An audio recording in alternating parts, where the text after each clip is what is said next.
भरत जी चल रहे हैं ना, तो चलते चलते भरत जी राम राम जप रहे हैं। क्या जप रहे हैं? राम राम। अब भरत जी के मुख से राम शब्द सुन करके रास्ते के पत्थर पिघल रहे हैं। द्रवही बचन सुनी कुली शपशान। और ये दृश्य देवताओं के राजा इंद्र ने देख लिया। अभी आपको मैं कह रहा था, कुर्सी पर बैठा आदमी केवल कुर्सी की चिंता करता है। सोफा वाले लोग परेशान मन में होंगे, कहीं हमसे अधिक वीआईपी कोई ना आ जाए, तो कहीं नीचे ना उतरना पड़ जाए। इंद्र को लगा कि भरत जी राम कह रहे हैं तो पत्थर पिघल जा रहे हैं। यदि ये जाकर अपने भैया से बोल देंगे तो राम जी को पिघलने में कितना समय लगेगा? राम जी तो लौट के वापस चले जाएंगे। और यदि राम जी वन से वापस अयोध्या चले गए तो रावण से मेरी कुर्सी कौन दिलाएगा? इंद्र को अपनी कुर्सी की चिंता है। तो इंद्र गए अपने गुरुदेव बृहस्पति के पास और जाकर बोले, गुरुजी आप ऐसा कुछ करिए कि राम जी और भरत जी का भेंट न होने पाए। ये दोनों भाई एक आदमी एक दूसरे से मिलने न पाए, विघ्न कर दीजिए। गुरुदेव मुस्कुराए, बोले, इंद्र 1000 नेत्र हैं तुम्हारे पास, 1000 नेत्र होने के बाद भी अंधे बने हुए हो। एक बात हमेशा याद रखना, भगवान के भक्त के साथ यदि माया करिएगा, किसके साथ? जोर से बोलिए। भगवान के भक्त के साथ यदि माया करिएगा तो वो माया उलट के आपके ऊपर चढ़ जाएगी। सावधान।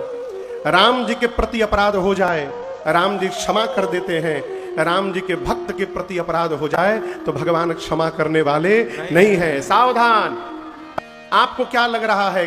भरत जी मिलने जा रहे हैं राम जी से। देवगुरु बृहस्पति ने इंद्र से कहा, भरत जी आपको लग रहा है कि भरत जी मिलने जा रहे हैं, ऐसा नहीं है। पूरा जगत राम राम जपता है और राम जी चित्रकूट में बैठकर भरत भरत जप रहे हैं। राम जी भरत जी को बुला रहे हैं, इसलिए भरत जी दौड़े जा रहे हैं। पूरा जगत राम राम जपता है, राम जी भरत भरत जपते हैं। हम भगवान को याद करें बड़ी बात नहीं है, भगवान हमको याद करे बहुत बड़ी बात है। राम जी भरत जी का सदैव स्मरण करते हैं। जिस प्रकार राम जी भरत जी का नाम ले रहे हैं तो भरत जी जा रहे हैं, उसी प्रकार यदि हम लोग भी भगवान का नाम लेते रहेंगे ना तो एक दिन भगवान भी हमारे पास आएंगे। इसलिए जहां रहिए, अरे राम हो चाहे हो कन्हई रे, भजो राधे गोविंदा। देवगुरु बृहस्पति ने कहा, इंद्र राम जी सदैव अपने भक्त के रुचि की रक्षा करते हैं। राम सदा सेवक रुचि राखी, वेद पुराण साधु सुध साखी। इसलिए मैं कहता हूं, सब कुछ भूल करके भरत जी भगत नहीं है, भरत जी भक्त शिरोमणि है। इसलिए आप भरत जी के चरणों में प्रणाम करिए। देवगुरु बृहस्पति ने कहा तो देवराज इंद्र ने देवताओं के साथ मानसिक बंधन किया है। भरत जी पूरे समाज को लेकर चल रहे हैं। चलते चलते भैया मंदाकिनी जी के किनारे पहुंचे हैं। चित्रकूट मंदाकिनी जी के किनारे पहुंचे, पूरे समाज के साथ वहां रात्रि में रुके हैं। इधर सवेरा हुआ। गोस्वामी जी कहते, वहां राम रजनी अवशेषा जागे सी सपन अस देखा। वहां चित्रकूट में प्रातः काल सीता मैया सोकर जगी। राम जी उठे। मां ने कहा, प्रभु मैंने स्वप्न देखा है भोर बेला में कि भरत जी आ गए हैं, साथ में माताएं हैं, पूरा परिवार समाज है, लेकिन नाथ आज माताओं के मांग में सिंदूर नहीं दिखाई पड़ा। राम जी बोले, सीते भोर बेला का स्वप्न कहीं सत्य न निकल जाए। तुरंत भैया लक्ष्मण जी के साथ भगवान शिव का पूजन किए। पूजन करके भगवान अभी मुनियों के साथ बैठे थे, तब तक अचानक उत्तर दिशा की आकाश में धूल भर गया। पक्षी चहचहा कर भागने लगे। भगवान आश्रम में गए तो कुछ कोल की रात राम जी को ढूंढ रहे थे। राम जी ने पूछा, हुआ क्या है? कोल भीलों ने कहा राम जी से कि आपके कोई भाई है क्या आपके जैसे? राम जी बोले, है ना। उनका नाम? राम जी कहीं भरत तो नहीं है? राम जी बोले, भरत नाम है। क्या हुआ? कोल भीलों ने कहा, प्रभु भरत जी आ गए। गोस्वामी जी कहते हैं, सुनत सुमंगल मन प्रमोद तन उलख भर, शरद सरोरुह नैन, तुलसी भरे स्नेह जल। स्वामी जी कहते हैं जैसे राम जी ने सुना कि भरत जी आ गए, राम जी के शरीर के एक एक रोंगटे खड़े हो गए, नेत्र से प्रेम की अश्रुधार निकल पड़ी, भगवान गदगद हो गए। लेकिन गोस्वामी जी कहते हैं ठीक अगले क्षण राम जी उदास हो गए।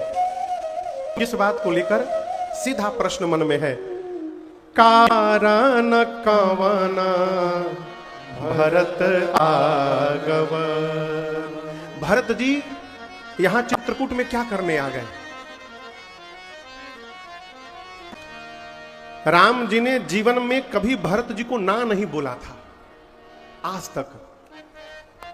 राम जी सोच रहे हैं यदि भरत जी आकर कह दें कि भैया वापस चलिए तो मैं भरत जी का प्रेम बचाऊंगा कि पिताजी का वचन बचाऊंगा, मैं करूंगा क्या? द्वंद्व में पड़ गए राम जी।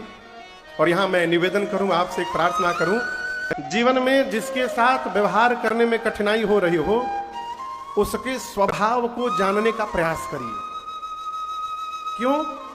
एक बार स्वभाव यदि समझ में आ जाए ना तो फिर व्यवहार करने में कठिनाई नहीं आती है जीवन भर।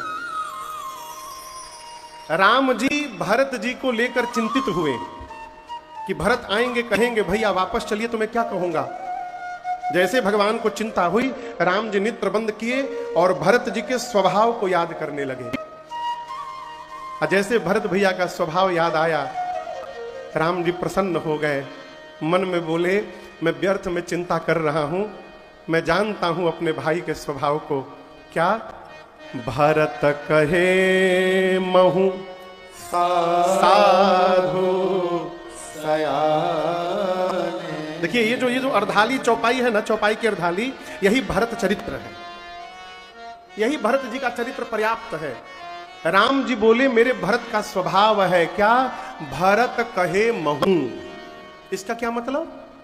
भरत जी मेरे कहने में रहते हैं, मेरे भरत साधु हैं, मेरे भरत सज्जन हैं।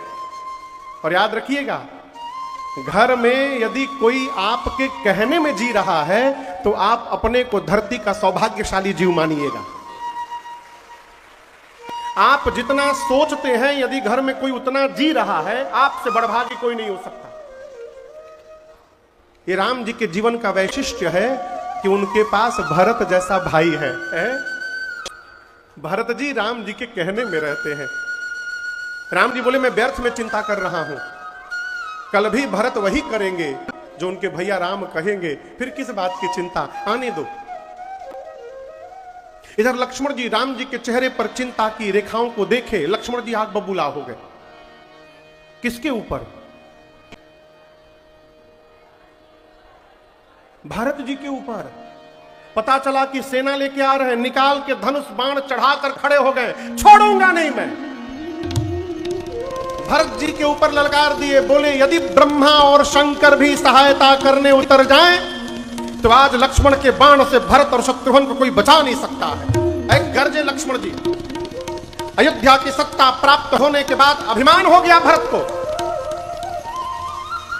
भरत जी की लक्ष्मण जी की दहाड़ सुनकर आकाशवाणी हुई और आकाशवाणी ने लक्ष्मण जी की प्रशंसा की। जय हो लक्ष्मण जी, अद्भुत कहा आपने।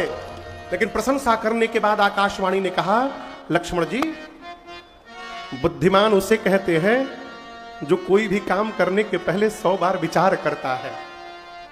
आवेश में आकर व्यवहार कर जाए और बाद में पश्चाताप करे, ये बुद्धिमान व्यक्ति के लक्षण नहीं हुआ करते हैं।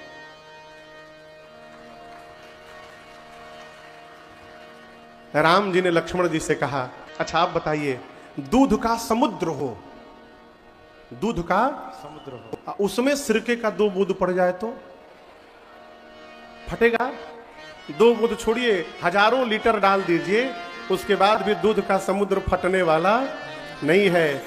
राम जी बोले, तुम बोल रहे हो कि अयोध्या की सत्ता मिलने से मेरे भाई भरत को मद हो गया। मेरा भरत कोई भगोने का दूध नहीं है जो सत्ता रूपी सिरके के बूंद से फट जाएगा। मेरे भाई को यदि ब्रह्मा, विष्णु और महेश की भी सत्ता प्राप्त हो जाए, उसके बाद भी हमारे भरत को अभिमान होने वाला नहीं है कि मैं जानता हूं। कितना विश्वास है राम जी का। राम जी की बात को सुनकर भरत जी को भी, लक्ष्मण जी को भी ग्लानि हुई। राम जी तो सौगंध ले लिए, लखन तुम्हार शपथ पितु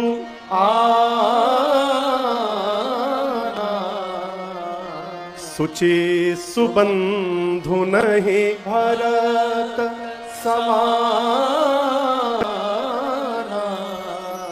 लक्ष्मण जी से राम जी बोले, लक्ष्मण तुम्हारी सौगंध, पूज्य पिताजी की सौगंध लेकर कह रहा हूं, इस धरती पर मेरे भरत जैसा पवित्र दूसरा कोई भाई नहीं है, ये मैं बोल रहा हूं। राम जी की बात सुनकर लक्ष्मण जी को भी ग्लानि हुई कि मैंने भरत भैया में दोष देख लिया। उधर मां मंदाकिनी के किनारे भरत जी सवेरे जगे हैं और गुरुदेव भगवान और माताओं से अनुमति मांगे हैं कि आज्ञा हो तो सबसे पहले मैं भैया से मिलकर आऊं। अनुमति लेके भरत जी शत्रुघ्न भैया और निषाद राजगुह के साथ चले हैं। एक ऊंचे टीले पर चढ़कर निषाद राजगुह ने राम जी की कुटिया का दर्शन कराया भरत भैया को। हाथ पकड़ कर लेकर गए कुटिया के बाहर, आश्रम के मुख्य द्वार के बाहर। भीतर राम जी चबूतरे पर बैठे थे, बरगद के वृक्ष के नीचे। सीता मैया बगल में बैठी थी, लक्ष्मण जी नीचे धरती पर बैठे थे। राम जी कुछ प्रश्न किए हैं और लक्ष्मण जी उसका उत्तर दे रहे थे। द्वार पर पहुंचकर निषाद राजगुह ने भरत जी से कहा, वो आपके भैया दिखाई दे रहे हैं, भीतर चले जाइए।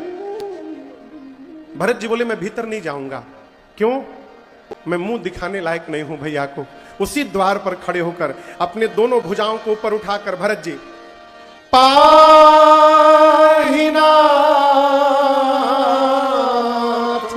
कही पाही गोसाई भूतल पड़े लकुट की।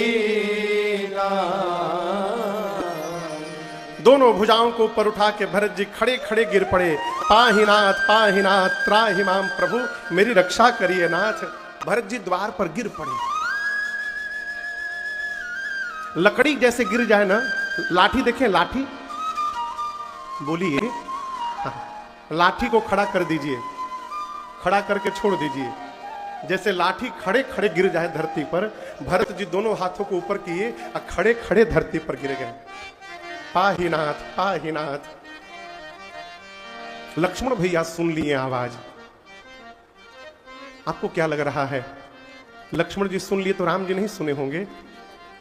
बोलिए। लेकिन राम जी में कोई हलचल नहीं हुआ। भगवान शांत बैठे हैं, मानो लक्ष्मण जी से बोल रहे हो, लक्ष्मण ये मेरे वही भरत हैं जिनको आप मारने जा रहे थे, मुझे बुला रहे हैं लक्ष्मण। अब जब तक आप नहीं कहिएगा मैं अपने भाई को उठाने नहीं जाऊंगा। लक्ष्मण जी ने धरती पर सिर रख करके प्रणाम किया और हाथ जोड़कर कहा, भैया भैया भरत प्रणाम करत रघुनाथ। हे रघुनाथ जी, भरत भैया आपको प्रणाम कर रहे हैं। मैं आपसे कहूं, लक्ष्मण जी के मुख से भरत शब्द निकला। क्या निकला? जोर से बोलिए। भगवान इतने वेग से गए हैं भरत जी के पास, आप कल्पना नहीं कर सकते। लक्ष्मण जी भरत का भाव बोले तब तक राम जी खड़े हो गए थे। लक्ष्मण जी भरत का र बोलते तब तक राम जी जा चुके थे। और लक्ष्मण जी के मुख से भरत का तो निकलता ना, तब तक राम जी भरत भैया के पास पहुंच गए थे। इतने वेग में गए। आप दर्शन करिए, ये हाथ पर तौलिया है, हाथ धीरे धीरे जा रहा है तो तौलिया भी साथ में जा रहा है ना। हाँ? और यदि हाथ जोड़ से चला गया तो तौलिया वहीं गिर गया।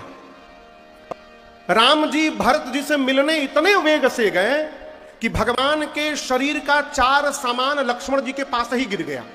क्या गिर गया? शरीर का पटका। आप उस वेग की कल्पना करिए। शरीर का पटका, एक हाथ का बाण, दूसरे हाथ का धनुष और कमर में जो निशंग बंधा था वो निशंग, ये लक्ष्मण जी के पास ही गिर गए। भगवान के शरीर का पटका, धनुष, बाण, निशंग सब गिर गए और गिरकर भरत जी से मानो कह रहे हो, भरत जी हमने अपने जीवन में आपके जैसा भाई नहीं देखा। आप धरती पर गिरकर राम जी को दंडवत कर रहे हैं। देखिए हम चारों राम जी के शरीर से नीचे गिरकर आज आपको दंडवत कर रहे हैं। भरत जी आप जैसा भाई नहीं देखे। राम जी लगे उठाने, भरत जी उठ नहीं रहे हैं। इसका एक और कारण है क्यों नहीं उठ रहे हैं। आपको मैं बताऊं, जिस दिन से राम जी वन में आए हैं उस दिन से भरत जी अब कैकेयी को मां नहीं बोलते हैं, सीता मैया को मां बोलते हैं। किसको मां बोलते हैं? सीता मैया को। सीता मैया की मां कौन है? धरती माता। सीता जी की मां कौन है? अब भरत जी सीता जी को मां कहते हैं, सीता मैया की मां धरती माता। तो ये धरती मां भरत जी की क्या लगेंगी? नानी। क्या लगेंगी? नानी। जब भरत जी धरती पर गिरे ना, पाहिनाथ पाहिनाथ कह के, तो स्वयं मां धरती ने ही भरत भैया को अपने बाहों में दबा लिया है। कहने लगी तुम्हारे जैसे नाती को प्राप्त करके ये वसुंधरा भी आज धन्य हो गई है। मां धरती पकड़ी हुई है भरत जी को। इसलिए आज राम जी उठा रहे तो भरत जी उठ नहीं रहे। प्रभु ने बहुत बल लगाया, कहे भरत आप उठ क्यों नहीं रहे हैं। भरत जी रोते रोते बोले नाथ मैं आपको मुंह दिखाने लायक नहीं हूं प्रभु। यदि मैं आज आपके सन्मुख खड़ा हो गया तो आपको इस पापी भरत का मुख देखना पड़ जाएगा। राम जी बोले भरत यदि तुम चाहते हो मैं तुम्हारा मुख न देखूं तो मैं कहता हूं मैं मुख नहीं देखूंगा, लेकिन एक बार मेरे हृदय से लग जाइए आप। क्यों? मैं घर से चला तो सबसे मिलके आया, आपसे नहीं मिला, और उसकी पीड़ा अब तक मेरे हृदय को जला रही है। जब तक आप मेरे हृदय से नहीं लगेंगे ये मेरे हृदय की पीड़ा समाप्त तो नहीं होगी भरत। जैसे राम जी ने कहा भरत जी उठे, भगवान ने उठाया, बरबस लिए उठाए, और आप दर्शन करिए उठाकर राम जी मुख नहीं देखे।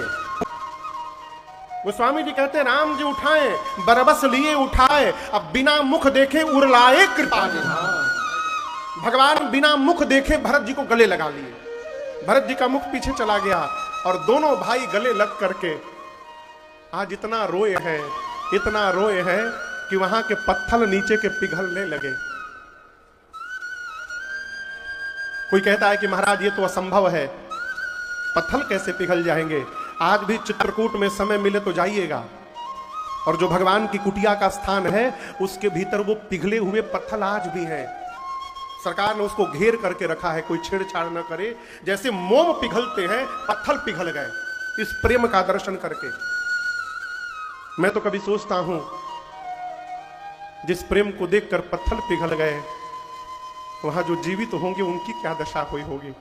गोस्वामी जी तो लिख पड़े कि अगमा सनेहा भरत रघुबर, अगमा सनेहा भरत रघुबर, जहाँ न जाई मन विधि हरि हर, जहाँ न जाई